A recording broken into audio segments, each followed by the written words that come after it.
Good afternoon, everyone. My name is Jennifer Webb, and I welcome you to the fourth webinar in our Superintendents ESSA webinar series. Today's session will focus on Title II, Preparing, Training, and Recruiting High-Quality Teachers, Principals, and Other School Leaders, and on Title III, Language Instruction for English Learners and Immigrant Students. Many of you are familiar with our protocols for participation in the webinars, but let's quickly review for those of us joining for the first time. Everyone is on mute to eliminate all background noise.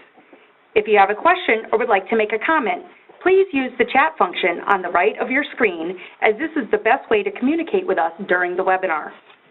We usually try to conduct a few poll questions, but unfortunately our polling feature is not working today. We apologize for that in advance. And just a reminder, today's webinar is being recorded. You can find the recorded webinars in multiple locations, such as the ESSA Resources page, the Superintendent's Digest, and on our CT Course Standards site. I'd like to introduce you to our presenter today. Normally we have two individuals that are joining us, but Ellen Cohn, our Deputy Commissioner, is taking the lead on this today. Now, normally we like to see who's joining us on the line, and thank you for joining us. We're going to bypass our first poll question, so I'm going to have you keep clicking. Absolutely. And Ellen's going to kind of jump right in to a review of our ESSA stakeholder engagement and our timeline. Good afternoon, everyone. Thanks for joining us for this, our fourth webinar. Let's talk about, this slide is not new if you've tuned into some of our previous webinars. This is not a new slide, but it's worth repeating, especially if you have an interest in getting involved as a stakeholder in input into the plan. Our commissioner has been conducting roundtables, both as a follow-up to the State Board of Education 5-year comprehensive plan, as well as a look ahead to the Connecticut State Plan we'll be developing for ESSA. She's been doing that since the month, at least the month of September. We, in addition, have a partnership with both all of our RESCs and CERC for engaging stakeholder groups.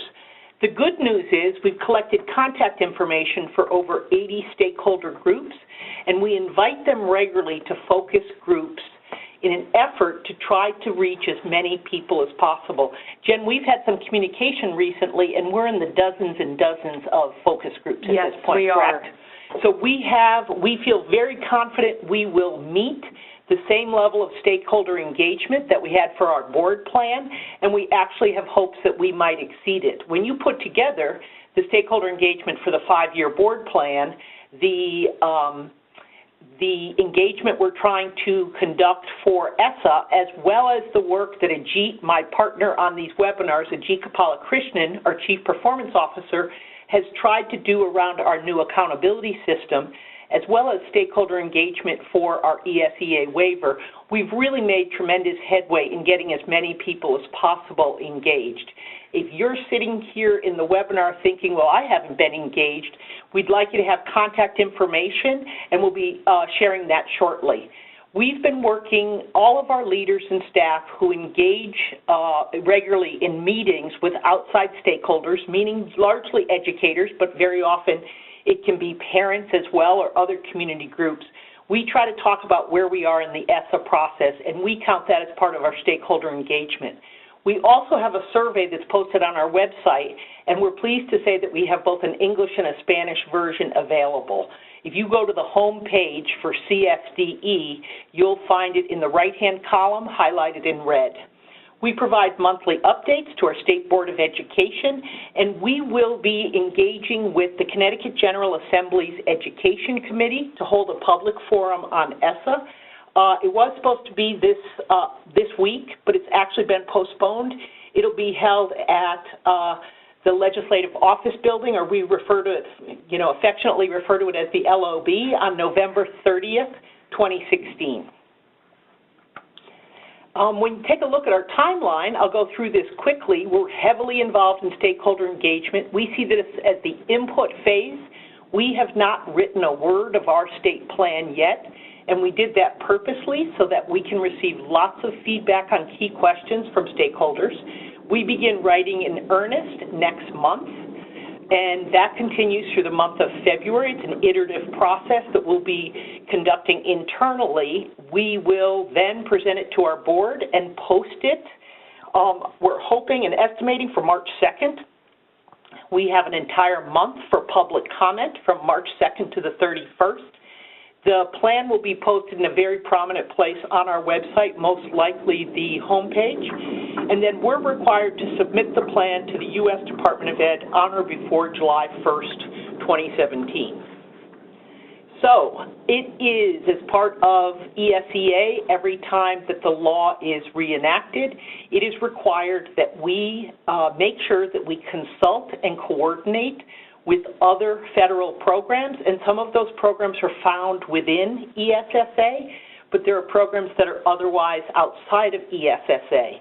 For example, I want to point out to you WIOA. You'll see a double star in the left-hand column. That is the Workforce Investment Opportunity Act, and that was just recently reauthorized with hundreds upon hundreds of stakeholders. And so we're going to obviously align our goals in ESSA to the goals of WIOA. I happen to sit on the Early Childhood Cabinet, and so we will be coordinating with both the Office of Early Childhood and community providers and a whole variety of stakeholders in early learning. And so we will ensure that our plan is again aligned to the Head Start Act, the Child Care and Development Grant Act. In fact, Jennifer, we have a stakeholder group dedicated to early learning coming up. Is it this week or next? It's next Monday. Next Monday.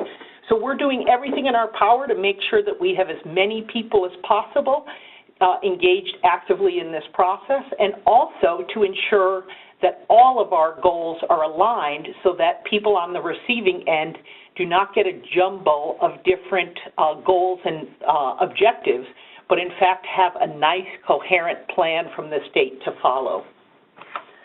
So let's talk about what's on the agenda for today. I'll be providing a general overview of Title II and Title III programs and the funding associated with them.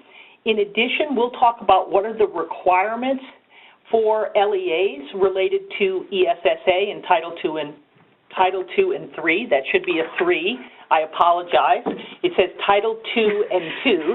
That should be a 3. And then our third objective today is Title II and III, components of the Connecticut Consolidated State Plan.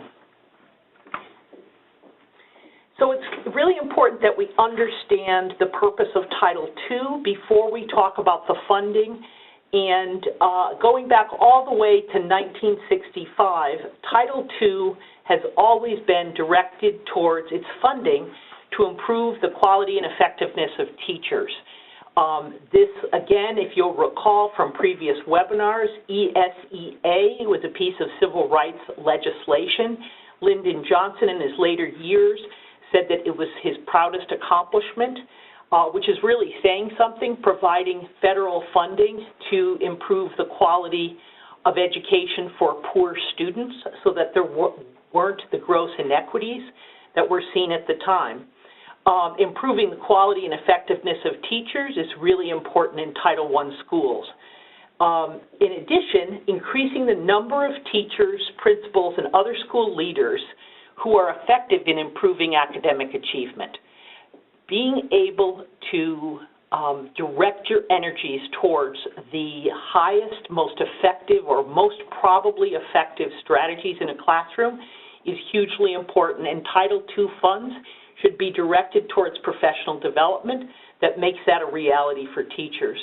And last but not least, ensuring equity, and this will come up over and over again in the slides this afternoon.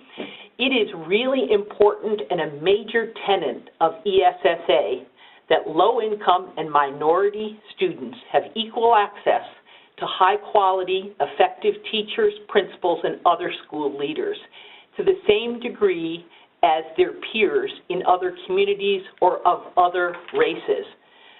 In other words, they should not be being taught at disproportionate rates by teachers who are working out of their field. That might be a long-term sub or someone who's not certified in the subject they're teaching. That might be unqualified, a series of daily subs where the person may not have the skills necessary to effectively teach their students, or otherwise ineffective teachers.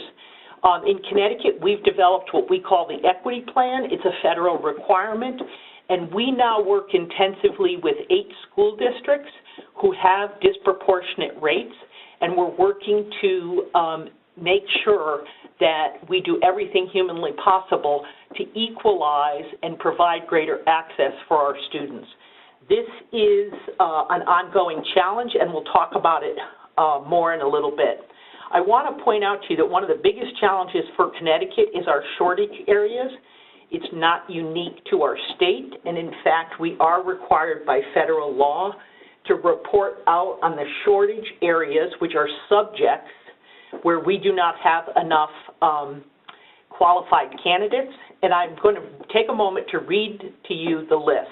Bilingual education, pre-K-12, comprehensive special education, K-12, intermediate administrator, that is the certification required to become a school administrator or a district administrator. And I have to point out that we have it as a shortage area in the field, although we have a tremendous number of candidates with this certification who are not applying for positions.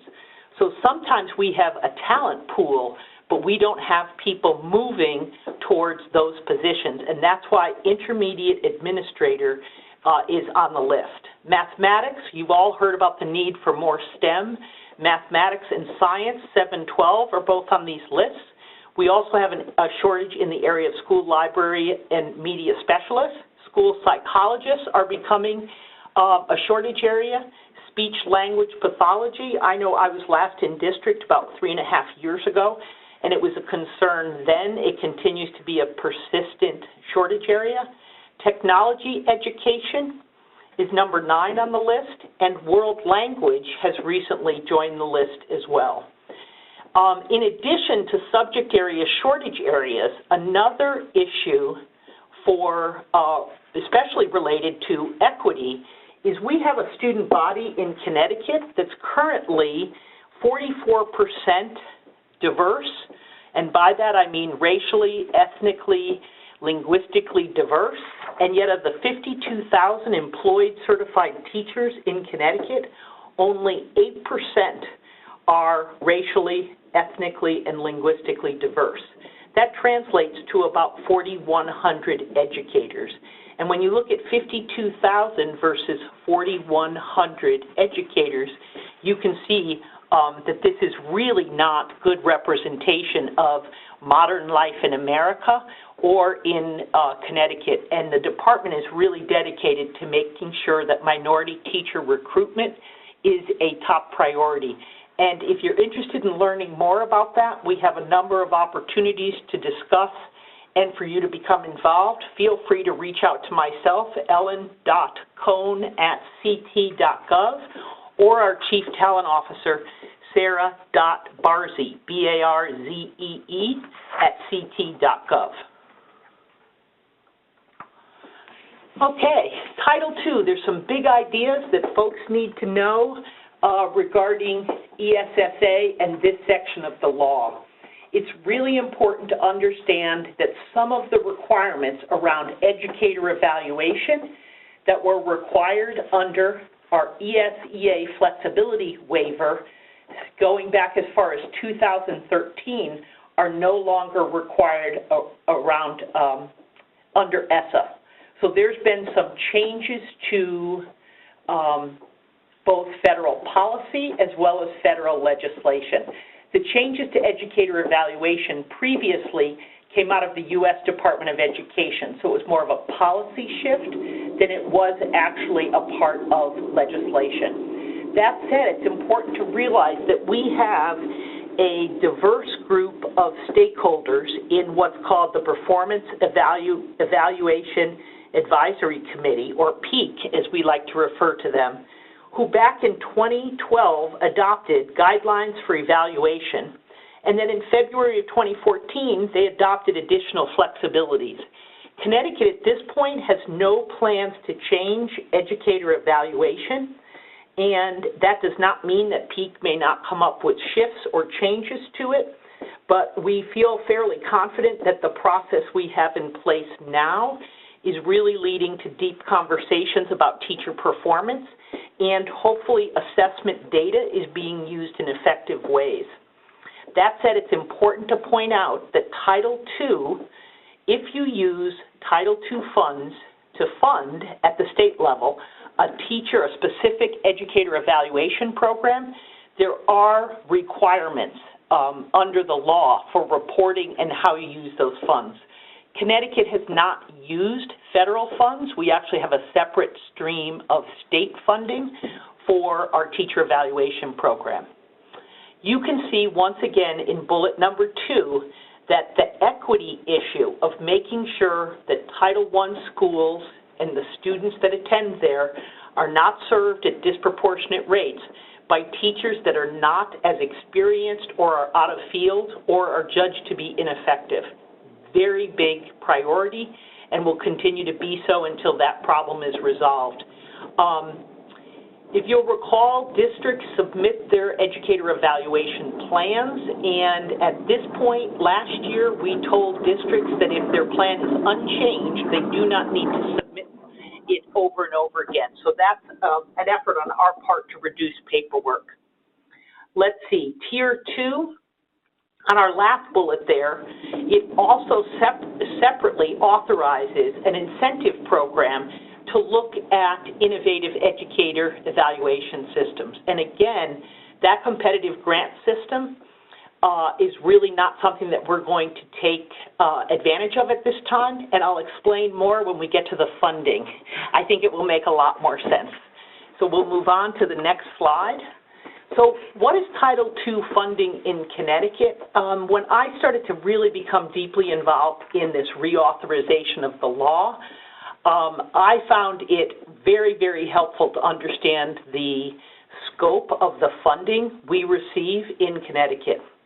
So if you look at our districts or our LEAs, the Title II funds that districts receive range from, wow, look at that, $323 to $2,800,000+. So there is quite the range, and again, Title II funds are a formula, and that formula at the local level is based on the number of students in Title I schools. So you can see there may be the 323 mark, maybe for a district that only has one small elementary school that is a Title I school, and the $2,800,000 plus may actually be for a large district where all of their schools are Title I schools. So the state of Connecticut in 16-17 is going to receive about $21 million. But here's the big caveat in Title II. Look at bullet number 3. We are on the losing end of a formula change at the federal level. Over the next 6 years, Connecticut stands to lose approximately $5 million of that $21 million figure. We will be losing $5 million of that. So our allocation from the federal government after 6 more years will be closer to $15 million than it is to $21 million.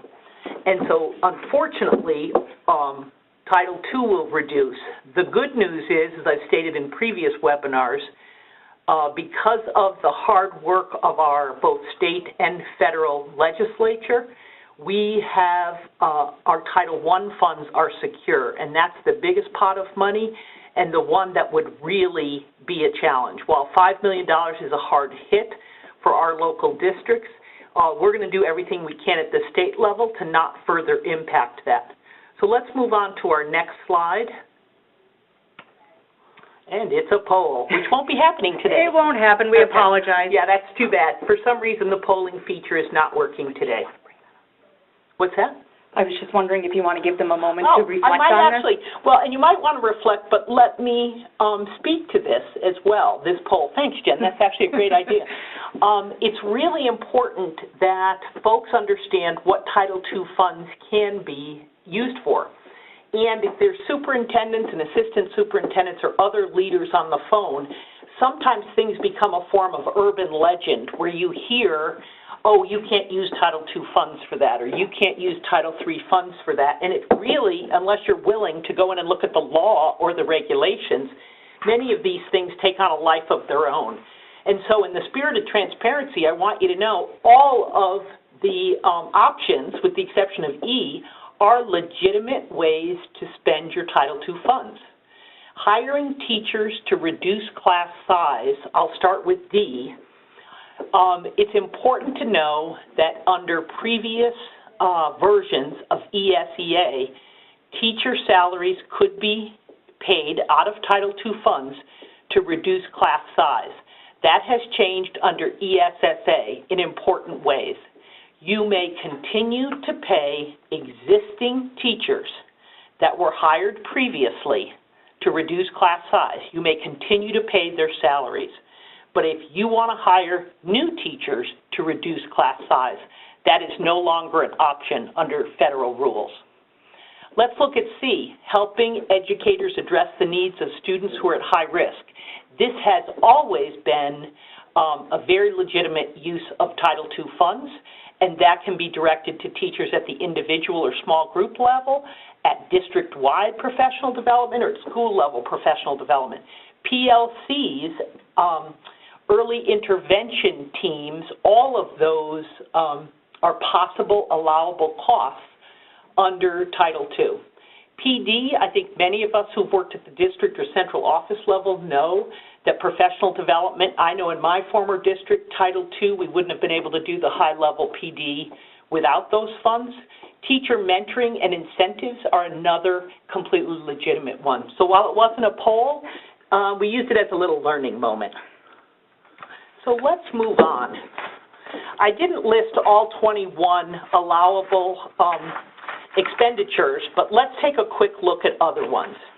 And I won't read this slide to you, but I will tell you that if we were to do any of these activities at the state level, the federal law allows us to hold up to 5% of your funds, the local funds, for us to conduct activities at the state level. We have made an internal and actually now an external commitment that given that we are on the losing end of the $5 million, the State Department of Ed will only take the smallest amount required to administer the grant. There are several salaries here at the department that are paid for through this grant. Some of it is through some of those salaries are through teacher certification or others in the talent office. Without those funds, we wouldn't be able to do the work we're required to do, but we will not be holding back additional funds and then contracting with a consulting group or a professional development company or trying to build statewide programs ourselves, because we feel that every dollar we hold back, we're taking a dollar out of the local district's pockets. And so that has been our commitment almost from the beginning when we started reviewing information about ESSA last spring. So it's important for folks in districts to know that.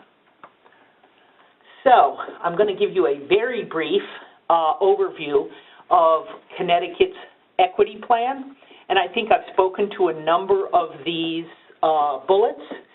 You can see that we had to submit our first equity plan to the federal government in 2015. And again, the effort is to look at equalizing resources for low-income and minority students. And that includes, and it's probably the #1 resource, is effective teachers.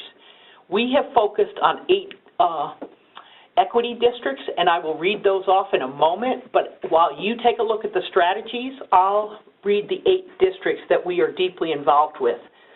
The first one is Bridgeport with 21,000 plus students.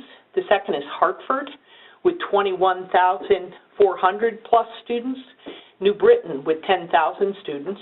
New Haven with 21,000 students. Norwich with 3,600 plus students. Waterbury with almost 19,000 students, West Haven with almost 6,000 students, and Windham with almost 3,200 students. That accounts for about 20% of Connecticut student enrollment of 105,000.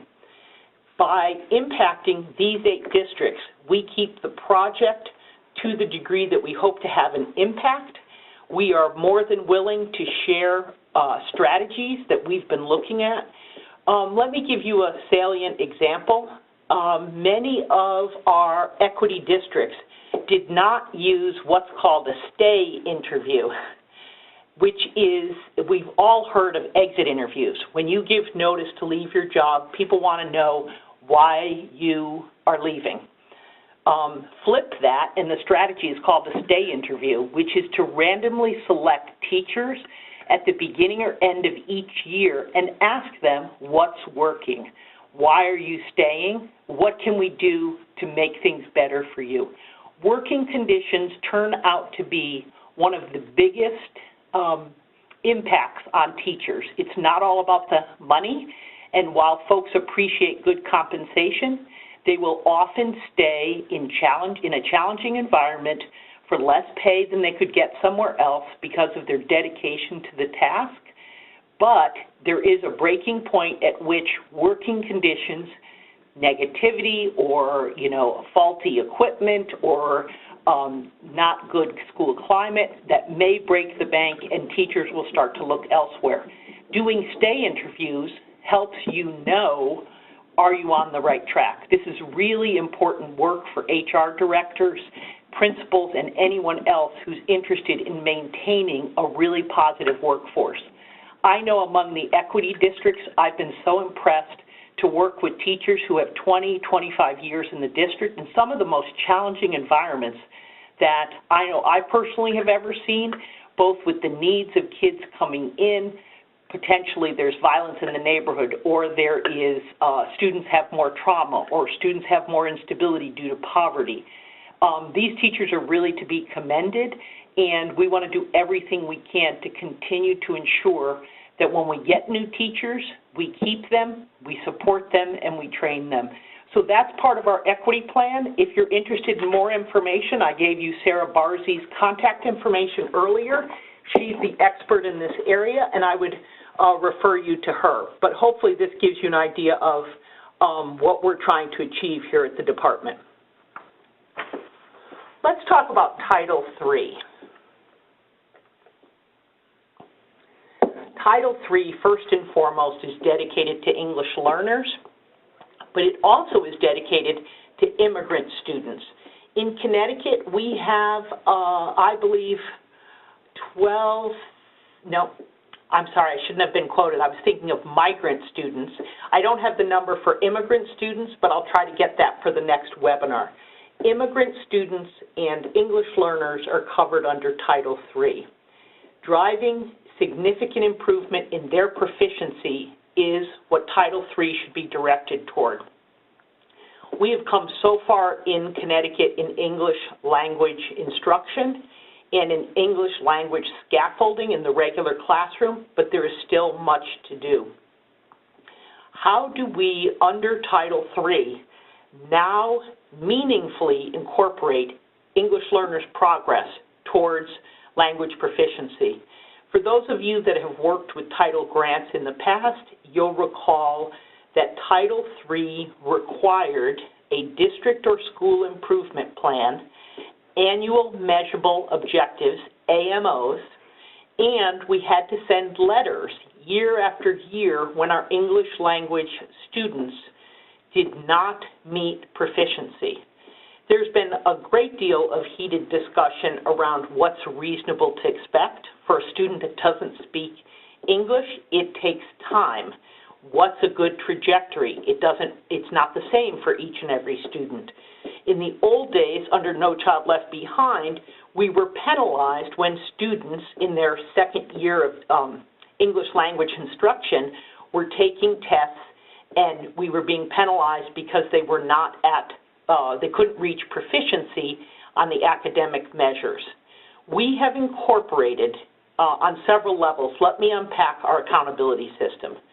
First and foremost, the progress of students towards English language proficiency as measured by LOS links, that's the test we give annually to English learners, forms C and D.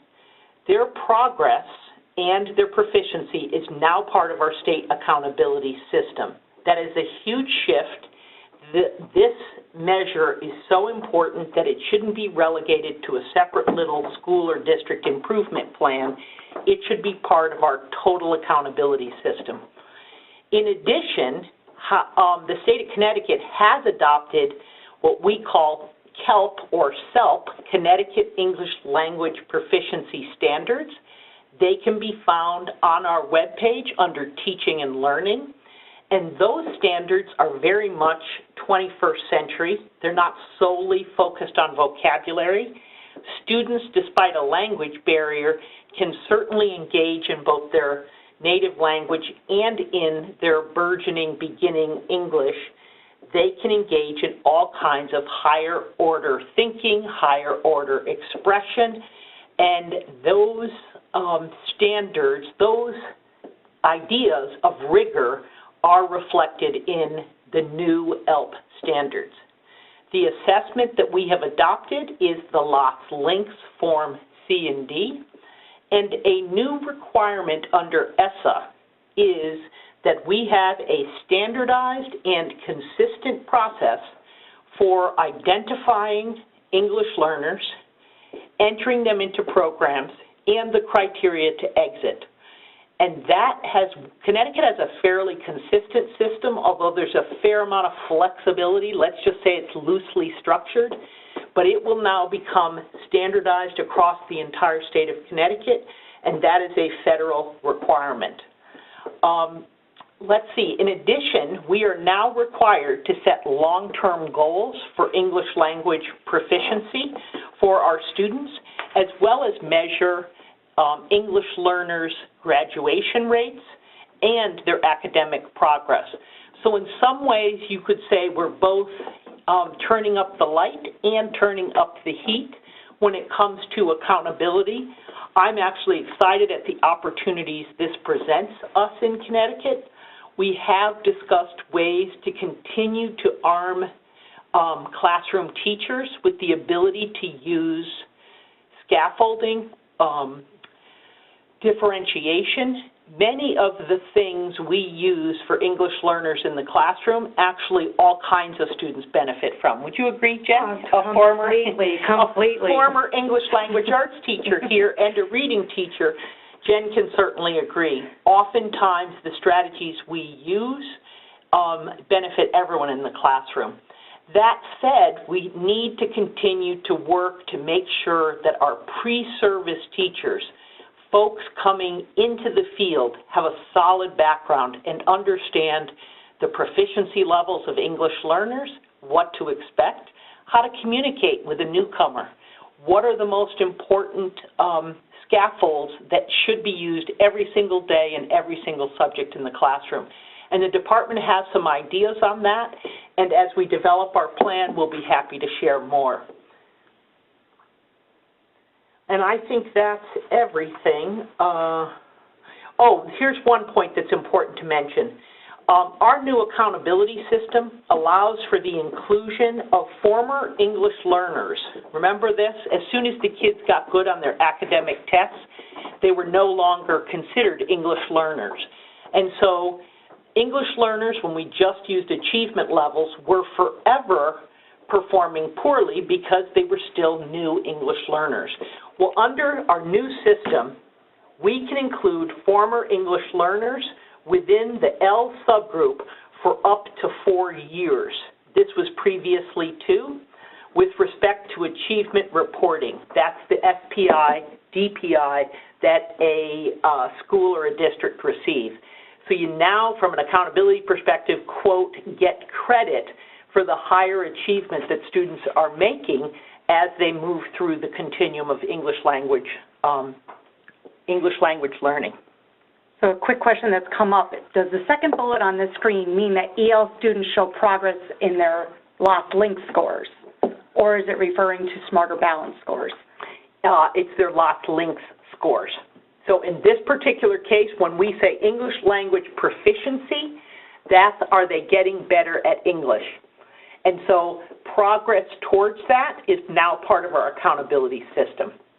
And one other quick question before we transition to the next one. Are the annual letters still going to be required? I do not believe so. I have to go back through the regulations, but because it's now part of the general accountability system, many of those Title III regulations have not have not turned out to be the case. Now, having said that, we have proposed regulations for Title III to which we responded, but the final regulations have not been published. They tell us end of the year, and that would make one think by December, but as you well know, we've also had a change in administration, and we're not sure if that will be delayed.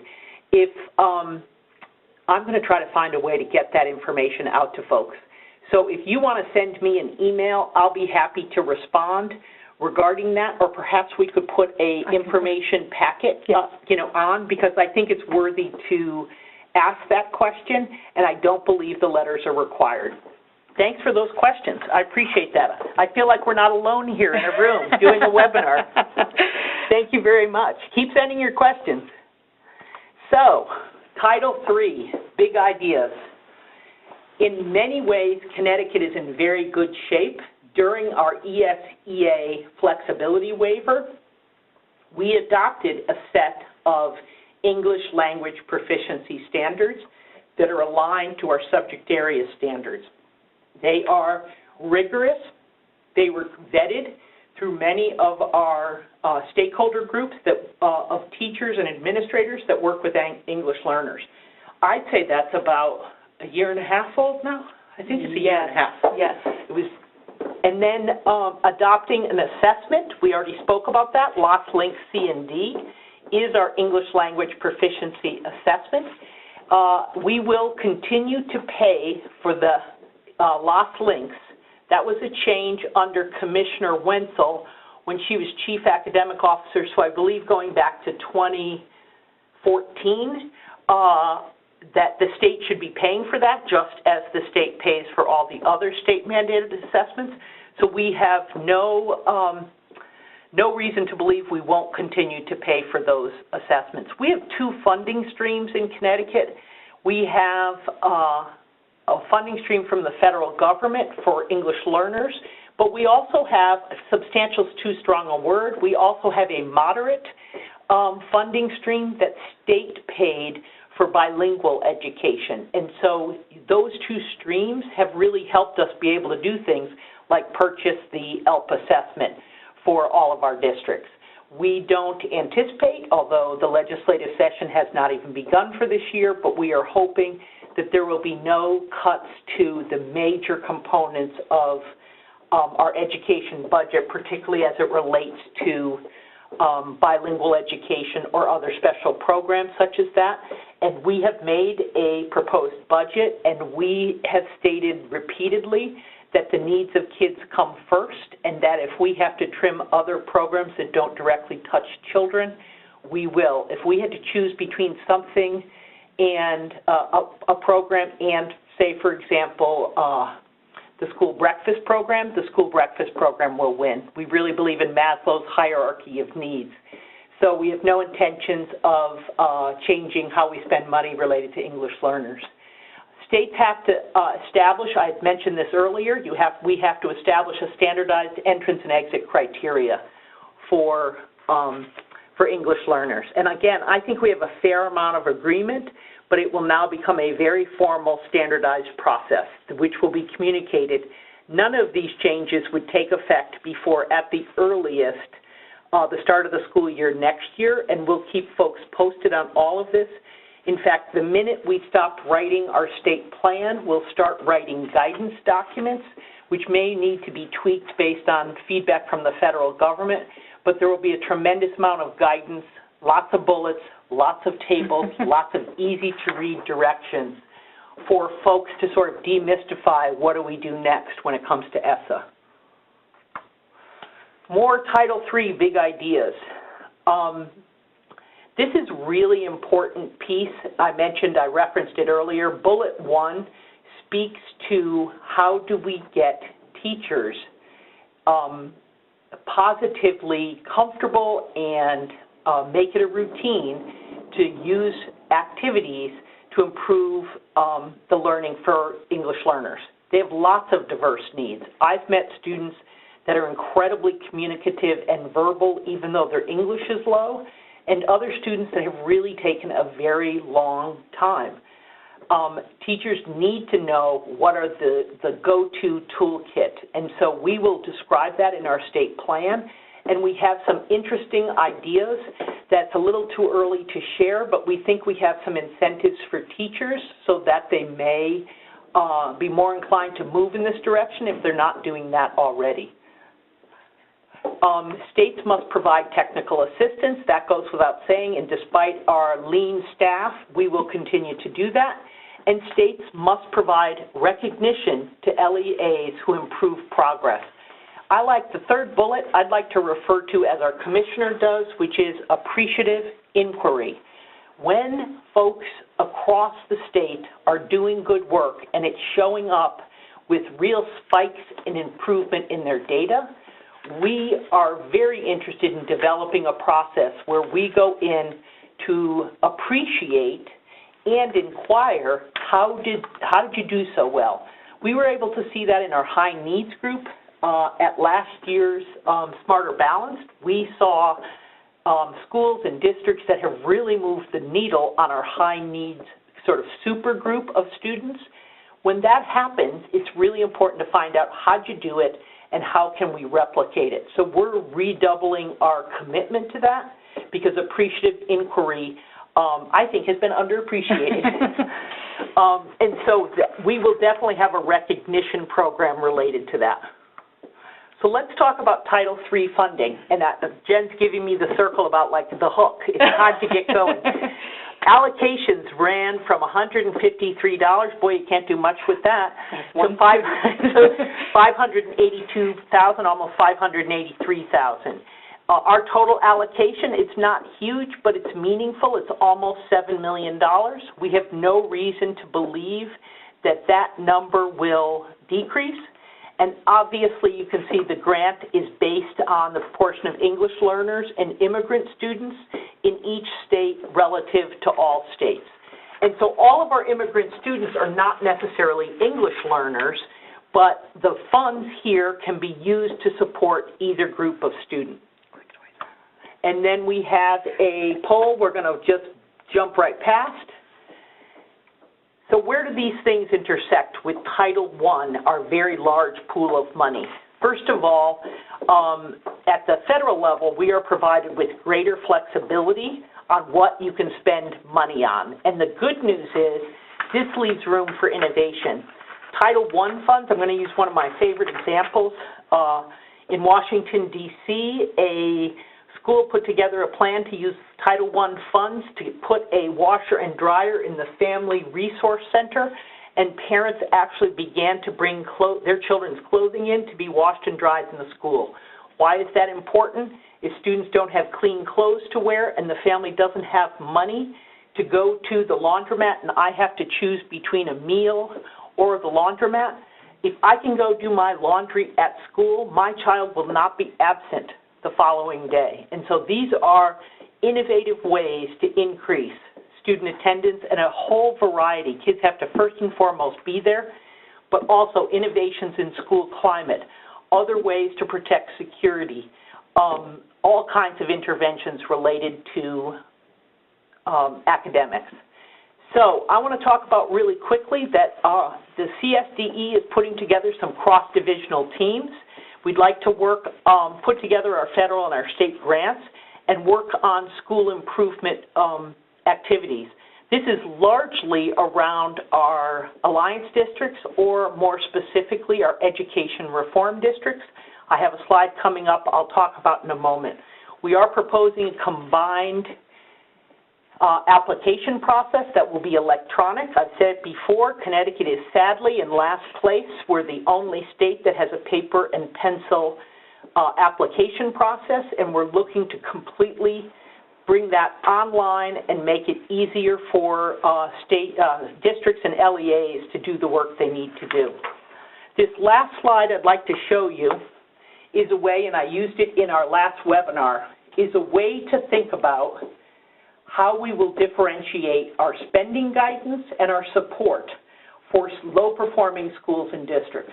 Remember, Title I schools are where the highest concentration of poor students, which unfortunately often means students of color or students with English language needs are more concentrated at those schools, and often those schools are low performing. Not in every case, but it's commonly true. We have a 3-tiered system of spending guidance we'd like to propose, and that includes our education reform districts first. We have 10 education reform districts. This is in Ellen's list. It's defined in Section 34 of PA 12-116. That's part of our education legislation from 2012. I'll very quickly read that list. Bridgeport, East Hartford, Hartford, Meriden, New Britain, New Haven, New London, Norwich, Waterbury, and Wyndham. The other alliance districts will have a little more flexibility. So the place where we'll have the most individualized guidance and the most support on using evidence-based practices and spending is in the ed reform districts. A little greater flexibility will be found for the next tier, which is the other alliance districts. Those are the remaining 20 districts. And then broad spending and evidence-based practice guidance will go to our other LEAs.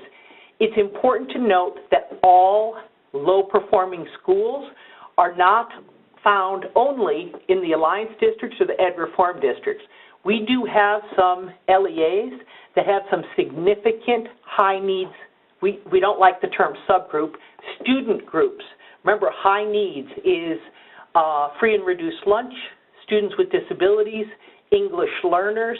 You put them all together, they are our high needs group, and we have LEAs that have significant problems in those areas. They will receive broad spending guidance. If you are identified as needing targeted support, you will get more feedback, more extensive feedback from the department. This is, to our mind, consistent with the CGEF ruling that we need to take as a state, take a balanced hand in both state involvement in education as well as LEA local control. And Connecticut certainly likes its local control, but we need to work together and extensively to try to move the needle on student achievement. So we're coming to the end of our webinar, and before Ellen answers a couple questions, I'll give her a break and give you some upcoming news. Our next webinar is going to be held in the new year. So we're skipping December and going to January. So it will be held on Tuesday, January 17th. We are going to focus on ESSA Title IV, which is with a specific focus on parts A and B. And then our next webinar, which will be our last one in this series, happy Valentine's Day. You get to spend it with us on February 14th. During this session, we're going to focus on our Connecticut State Plan, our long-term goals, and progress monitoring. And just so you know where you can find our ESSA resources, Ellen referenced it earlier. You can find it on our SDE website. Can I see this little arrow of mine? Yeah. There you go, it's moving. Yep. And the top 3 links are specifically for ESSA. We have our stakeholder survey in English, then in Spanish. And then if you click that third link, it brings you out to this nice resource page. This is the third one, the resource page. This is a snapshot of it right here. And it has a great deal of relevant information, and it also has our recordings of our webinars. So let's jump into a couple questions. And one of them, let me go back a little bit. Under ESSA, can positions funded with Title II continue to be funded if there is a change in personnel as long as the position is not new? That is a great question. I believe if the position is not new, I'm going to do this. I'm going to actually ask you, I believe the answer is if the position is not new. First of all, the position had to be to reduce class size. So if that position, someone leaves, I believe those funds can be used for it. But we actually have some national consultants we're working with. If you'll send me an email, I will be sure to get a response, and I'll be sure to include this in our next webinar as well. And then another Title II question was, are teachers limited to the types of professional development they can attend? As long as it can be tied to the, if you'll recall, an earlier slide said, the needs of students at risk, as long as you can draw a line between the professional development the teacher is receiving and the needs of the students. And I would challenge you to not be able to draw a line, even if we're talking a PE teacher who needs to learn more about health or best practices in some sort of cardio aerobic exercise. That's about student health, and you can draw a line to that. I have to tell you, it's a very broad brushstroke of professional development, and most, unless it is completely of a personal interest of the teachers, most times you can draw a straight line between the two. If you have any other questions that we did not answer, please email either Ellen or myself, and I can make sure she gets it, and we will definitely respond to you. Unfortunately, we're running out of time.